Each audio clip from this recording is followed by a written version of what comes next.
5:30 in the morning. Yeah. Glenn, what are you doing up? I, I guess what am I doing in the kitchen? But I mean, I came. The question is, what are you doing? I'm normally not up. What are you doing up? I've been up for an hour now. Doing what? Well, I've been up preparing to get down to the gym. I get up each morning between 4:30 and 5, depending on when my body clock, the alarm in my body clock goes off. I've been up in front of the computer drinking coffee, taking care of my early morning emails, sending emails between Japan and Los Angeles. And now I'm prepared to get on the elevator, go down to the gym, and exercise for an hour and 15 minutes. And you do this how often? I try to do it twice a day, but I endeavor to do it once a day, 7 days a week. And if I get in 5 or 6 a week, then I feel satisfied. And why do you do this? Why do I do that? I'm drinking coffee. I'm not going to have the gym at 5:30. Well, I've had my coffee already, so I do it to speed up my death. No, I do it for a number of reasons, but the primary one is to try to keep myself in the fittest condition that I possibly can. Take care of my muscles, my bones, and give myself the energy necessary to continue working for decades to come. And why do you do it now, like at 5:30? Well, that's the only opportunity that I really have to do it without having a cluttered head.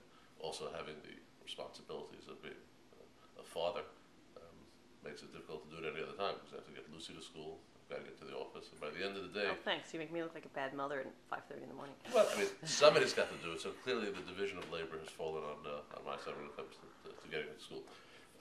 But if I... But like, what would happen if you waited till 5 o'clock this afternoon? Well, it wouldn't happen, because I would then be dependent upon having to pull away from the desk and find the time to do it, which would be very, very difficult. I mean, you're really good at. I mean, I'm normally not awake because normally you get out of bed at. So I do notice. It's the first time I've seen you before the sun has risen. I know.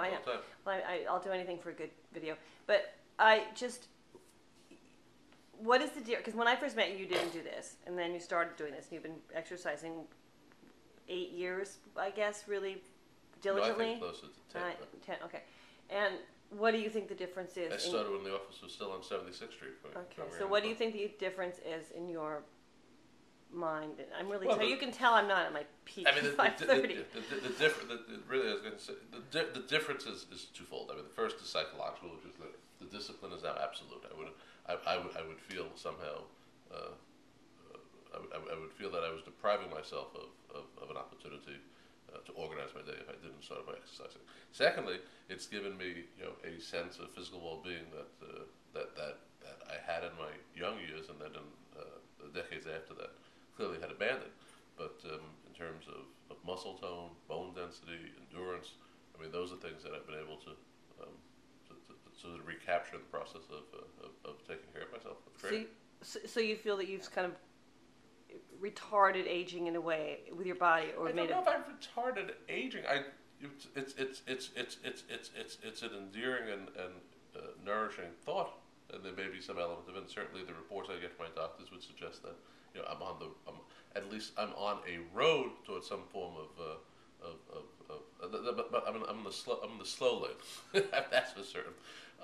But I will say, and you can confirm this, that my immune system seems to be on a very high level. I don't suffer from flus or colds.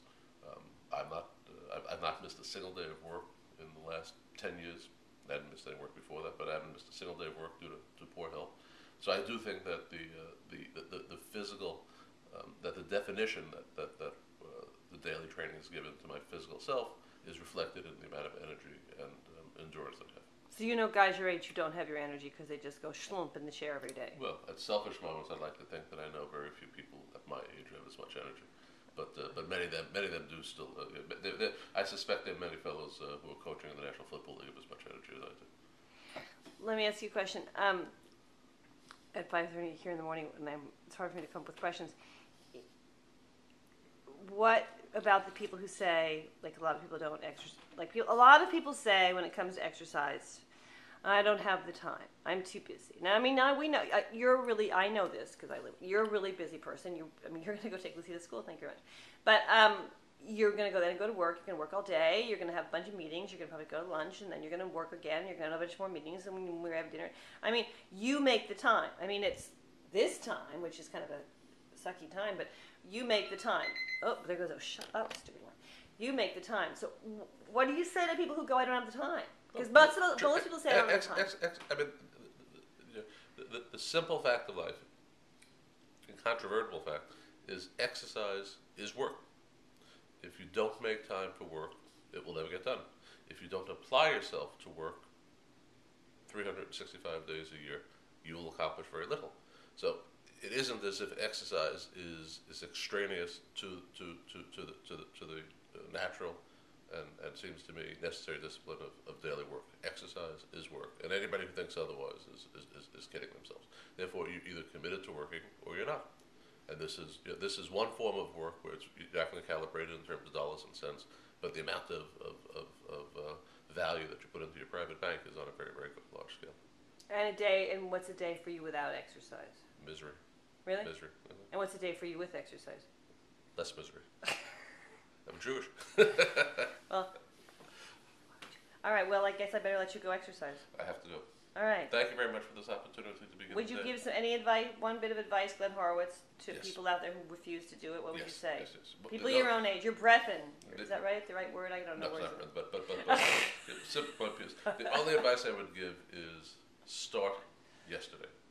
I mean, you have to start somewhere, and once you start, it takes a number of months, maybe 4 to 6 months, it seems to be, before you develop the sort of internal mechanism that will permit you to see it as an integral part of your day. I mean, you get up, you brush your teeth, you go to the gym.